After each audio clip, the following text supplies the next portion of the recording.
अस्सलाम वालेकुम नाजरीन, आप देख रहे हैं जोत न्यूज़ और मैं हूं एम ए लाड़े। नाजरीन, पाकिस्तान की सियासत में एक नया मोड़ और बड़ी हलचल। लाहौर सियासत का गढ़ बन गया। जोड़ तोड़ का सिलसिला लाहौर में जारी है और आज जो बड़ी डेवलपमेंट एक हुई है, बड़ी डेवलपमेंट क्या है आपको बताते हैं।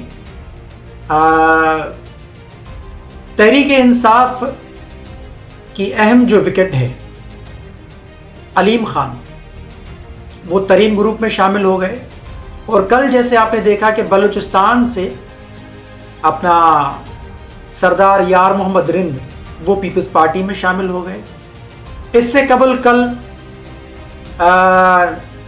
अपना चंद साहब जो हैं वो तहरीक इंसाफ को अलविदा कह के वापस पीपल्स पार्टी में आ गए।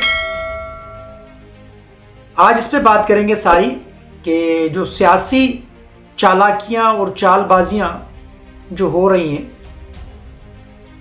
तो सबसे पहले शुरू करते हैं कि अलीम खान ने आज एक खुल के मुखालफत कर दी और वो खुल के सामने आ गए हैं और उन्होंने तरीन ग्रुप ज्वाइन कर लिया है और उन्होंने वजीर आला बुज़दार के हवाले से बड़े तहफ़्फ़ुज़ात का इजहार किया है। वो अपने दोस्तों को कह रहे हैं कि आए मिल बैठ के पार्टी को बचा लें और उनका ये भी कहना था कि जिस मुल्क का, जिस पार्टी का वजीर आज़म हो और वजीर आला हो, उन्हीं के सामने लाहौर में यहाँ खड़े होना कोई मामूली बात नहीं है, इसमें कोई शक नहीं है।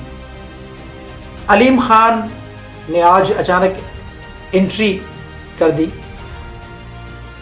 अच्छा, मेरे पास एक खबर है जो माजी की खबर है और उसमें माजी में किस तरीके से बेनज़ीर की हुकूमत को गिराया गया।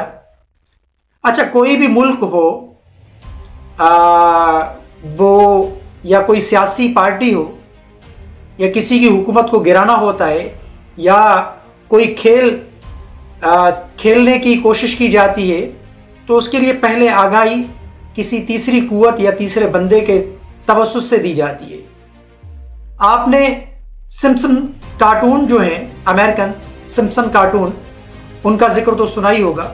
वो प्रेडिक्ट करते थे, वो उन कार्टून के जरिए किसी मुल्क को तबाह करना होता था, किसी मुल्क के खिलाफ अपना जंग का महाज खड़ा करना होता था। तो अपना यहूदी जो कुव्वतें हैं या अमेरिका जो है वो उन कार्टून्स के तवस्सुस से एक मैसेज देता था, लेकिन लोगों को समझ में नहीं आती थी ये चीज़ें। जब वो चीज़ें हो जाती थी तो वो फिर कहते थे कि हाँ, फलां कार्टून्स के अंदर ये प्रेडिक्ट की गई थी चीज़, या कोई पेशन कोई भी करता है तो उससे करवाई जाती है कि आप इस तरीके का ये माहौल बनाएं ताकि लोगों के जहनों के अंदर ये चीज़ आ जाए। तो माजी में भी इसी तरह की एक शेर सुर्खी लगाई गई थी जब बेनज़ीर की हुकूमत को गिराया जाना था और गिराया गया। नवाए वक्त की उस वक्त की खबर जो थी उस पे एक बड़ा बहस हुआ 1990 में, मेरे ख्याल से 7 अगस्त 1990 है। उस शेर सुर्खी को लेके फिर चेमगोइयाँ हुई, बहस मुबाहिसे हुए और फिर आगे चल के पता चला कि हाँ बिल्कुल जो चंद चीज़ें पहले, यानी वहाँ पर एक सदारती महल के अंदर जो हो रही थी चीज़ें, जो साजिशें तैयार हो रही थी बेनज़ीर की हुकूमत को गिराने के लिए, वही सारी चीज़ें फिर अखबार की सुर्खी बन गई और अखबार की सुर्खी बनने के बाद वो चीज़ें आया हो गई और अचानक से कौमी असम्बली को तहलील कर दिया गया और चारों सूबाई असम्बलियों को भी तहलील कर दिया गया और वज़ीर आज़म जो निगरां हैं उनका नाम भी आ गया सामने और चारों वुज़राए आला के नाम भी निगरां के आ गए। तो इसी तरह से बेनज़ीर भी कह रही थी कि नहीं, ऐसी कोई चीज़ नहीं होगी, पाकिस्तान अभी किसी चीज़ का मुतहम्मिल नहीं है और अपना जो मगरबी ममालिक के अंदर आज़ादी की एक लहर उठी थी और पाकिस्तान इस्लामी हवाले से भी एक करारदाद मुत्तफ़क़ा तौर पे पेश होने की जो बातें हैं वो भी हो रही थी। तो उस ज़माने में बेनज़ीर को भी नहीं लग रहा था कि ऐसे हो जाएगा, मेरी गवर्नमेंट को तहलील कर दिया जाएगा, मेरे ख़िलाफ़ कोई साजिशें हो रही हैं। तो वो बेनज़ीर साहिबा को भी पता नहीं था, वो अचानक से फिर वो ज़ाहिर हो गई, सारी चीज़ें आया हो गई और बेनज़ीर की हुकूमत को गिराया गया। आज ये जो डेवलपमेंट हुई है अलीम खान की तरीन ग्रुप में शमूलियत, तो इसके पीछे बड़े मुहर्रिकात हैं, कई मुलाकातें हैं, जोड़ तोड़ है।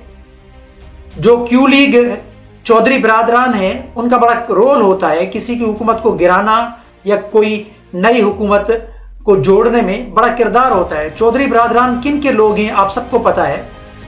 तो आज इमरान खान साहब भी बड़े मुतमईन नजर आ रहे हैं। फवाद चौधरी ने जैसे कहा है कि अलीम खान और तरीन खान जो हैं वो पीटीआई के हैं और पीटीआई में रहेंगे।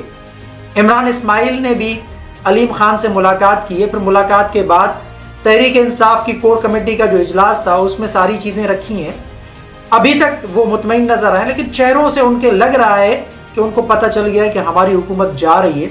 लेकिन वो कहते हैं कि अना परस्ती जो होती है, अना जहनों में होती है, अना चेहरों पे जो होती है वो मरवाती है। तहरीक इंसाफ की हुकूमत नाअहलियों और नालायकियों की वजह से अपनी यानी पॉलिसी, नाअहल पॉलिसी की वजह से जा रही है, वरना ये तहरीक इंसाफ की हुकूमत नहीं जाती। अगर ये उस तरीके से शुरू ही दिन से बेहतर तरीके से हिकमत अमली बनाते और उस पर काम करते और आहिस्ता आहिस्ता सारे महाजों को खोलते, सबको अपना दुश्मन ना बनाते इमरान खान साहब, तो ये आज इनके साथ ऐसा नहीं होता। और अब जो होने वाला है उसके पीछे भी बड़ी चीज़ें हैं, बड़े गलत फैसले हैं, बड़े गलत डिसीजंस हैं, जिसकी वजह से तहरीक इंसाफ की इमरान खान साहब की हुकूमत अब जाने वाली है। चौधरी परवेज इलाही का जो बयान है वो बड़ा अहमियत का हामिल है। जैसे मैंने कहा नवाए वक्त की उस ज़माने की नवाए वक्त की जो शह सुर्खी है जो बेनज़ीर की हुकूमत को गिराने से चंद दिन पहले दी गई थी, बेनज़ीर ने भी उस खबर को हल्का ले लिया था, लेकिन फिर बाद में पता चला कि बेनज़ीर की हुकूमत को गिराया गया। तो ये सारी चीज़ें जो है एक किताब के अंदर है, मैं डिस्क्रिप्शन में उस किताब का नाम आपको बताऊंगा। तो चौधरी परवेज इलाही ने जो अभी कल से यानी बयान चल रहा है या सुबह से जो बयान चल रहा है, तो वो इमरान खान साहब को बोल रहे हैं कि बड़ा फैसला हुकूमत को कोई लेना चाहिए। यानी उनको पता है कि हुकूमत जा रही है और हुकूमत के खिलाफ साजिशें जो है वो फाइनल सेशन में है अभी और फाइनल हो गई हैं, बस एक धमाका होने वाला है। जैसे नवाए वक्त ने एक धमाका किया था और निगरान सेटअप कायम हो गया, तो ऐसे ही इमरान खान साहब के खिलाफ भी एक धमाका हो जाएगा। लेकिन कुछ सहाफ़ियों का कहना है कि अदम एतमाद आने से कबल ही इमरान खान साहब खुद चले जाएंगे। क्या वो असेंबलियाँ तोड़ेंगे? माजी में तो 58(2) भी सदर मुमलकत के हाथ में हुआ करती थी, ये जो एक बड़ा हथियार कहा जाता था 58(2) भी, उसके तहत असेंबलियाँ तहलील की जाती थी। अगर कोई किसी की गवर्नमेंट को तोड़ना होता था तो वो उसका इस्तेमाल करते थे, या किसी के कहने पे वो सदर मुमलकत फिर असेंबलियाँ तहलील करते थे। और माजी में उसका इस्तेमाल जो है बड़ा ज़बरदस्त तरीके से किया गया और नेगेटिव यानी उसका यूज़ किया गया। अपने मुखालफिन या अपनी पसंद और नापसंद के हवाले से उसका इस्तेमाल किया गया और हुकूमतें गिराई गई। जुनेजो की हुकूमत हो, बेनज़ीर की हुकूमत हो, नवाज शरीफ की हुकूमत हो, तो हर किसी ने अपने अपने मफाद में उसका इस्तेमाल किया और एस्टेब्लिशमेंट ने भी इसका इस्तेमाल करवाया। तो आज भी यही सारी चीज़ें हो रही हैं। तो इमरान खान साहब मुतमईन नज़र आ रहे हैं बकौल उनके कुछ वज़रा के कि हम कहीं नहीं जाएंगे, हमारी हुकूमत को कोई ख़तरा नहीं है, लेकिन अचानक एक धमाका हो जाएगा। परवेज़ इलाही का बयान बड़ा अहम है और वो किन किन लोग हैं आपको पता है। तो ये सारी चीज़ें हैं आपके सामने रखी हैं। अब ये आलमी क़ुव्वतों की वजह से इमरान खान साहब जाएं या पाकिस्तानी इस्टेब्लिशमेंट की वजह से जाएं या अपनी नाअहली और नालायकियों की वजह से या अपने वज़रा के नाअहली और नालायकियों की वजह से अगर इमरान खान साहब की हुकूमत जाएगी तो ये खुद उसका सबब है। तो आपके सामने जो माजी की चीज़ें रखी हैं मैंने वो भी, और अभी जो प्रेजेंट जो चीज़ें जो डेवलपमेंट हुई है वो भी आपके सामने रखी है।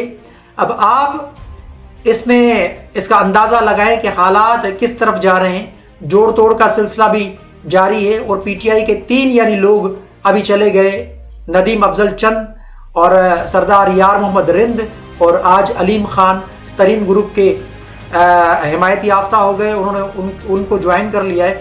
तो हुकूमत तो जाने वाली है, इमरान खान साहब के पाँव तले ज़मीन खिसकती जा रही है आहिस्ता आहिस्ता, और ये अचानक धमाका हो जाएगा, आप देखिएगा। लेकिन आखिर में ऐसे भी होता है कि फ़ोन कॉल्स भी आ जाते हैं, अगर मामला तय हो जाते हैं तो अचानक से फ़ोन कॉल्स आ जाते हैं, मेंबरान फिर गैर हाजिर होते हैं।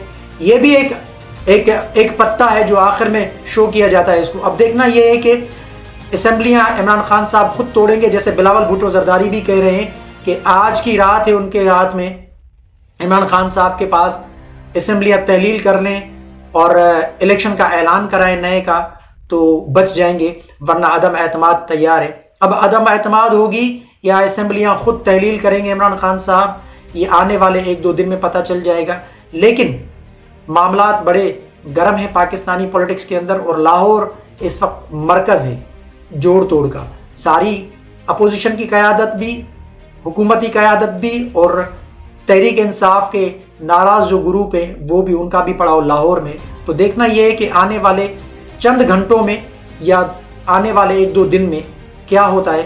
आपके सामने सारी चीज़ें रखी हैं, कमेंट सेक्शन में अपनी राय का इजहार ज़रूर कीजिएगा और हमें बताइएगा कि आपने क्या महसूस किया और क्या देख रहे हैं, कैसे देख रहे हैं आप आने वाले कुछ दिनों के। अल्लाह हाफिज़, अपना ख्याल रखिए।